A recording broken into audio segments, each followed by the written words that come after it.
But in terms of the like the pips coming in, the countdown, what times are you putting that in before they're meant to say anything? The system that I work on at Warner Brothers is has been customized by the Warner Brothers engineers. They've programmed in it's kind of been hot rodded, so it has once I type in the time code,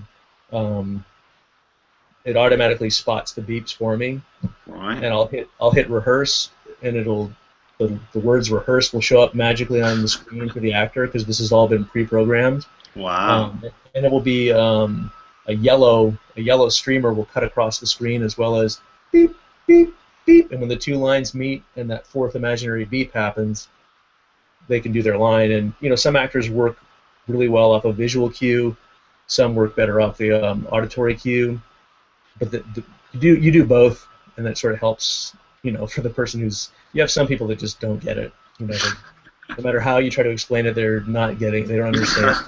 Was that me? I didn't hear the last beep. It can be rough sometimes. Then we'll hit record, and that yellow line turns into a red line, and it says record, so everybody's now knowing that we're recording.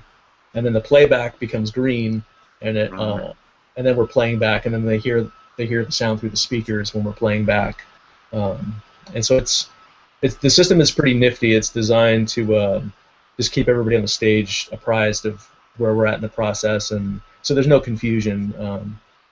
Sometimes if you don't have all that and you hit rehearse, the actor might think they're actually doing the line for real and attempt to dive in for real, and you're like, oh, sorry, we were just rehearsing, and they start getting upset, and it doesn't just start going downhill. So it's a nice system for that, and it also does a lot of other nifty things. Like after it records, it throws the recorded track up to the appropriate track number for me, instead of me having to drag and drop it. Wow. And it will. What you were asking about the beeps. In manual sessions, you do actually have an audio file of your beeps or pips. I know you guys call them pips over there in the UK. Yeah. And in those situations, when I did it manually, I used to, in the hour before my client would come in, I would type in all the time codes and make bookmarks, and sort of have them. I wouldn't pre-place them because sometimes cues would be very close together, and I wouldn't want to record one cue and then halfway through the cue they hear a beeps for the next cue. So I would just put a bookmark so I could throw them in pretty quickly, if that makes sense. Yeah. But this system, there's a separate box that generates the beeps, so I don't have to worry about that. For animation, I do it more manual, and I either pre-program or I just literally enter.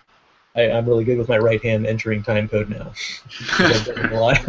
I don't have to look as much.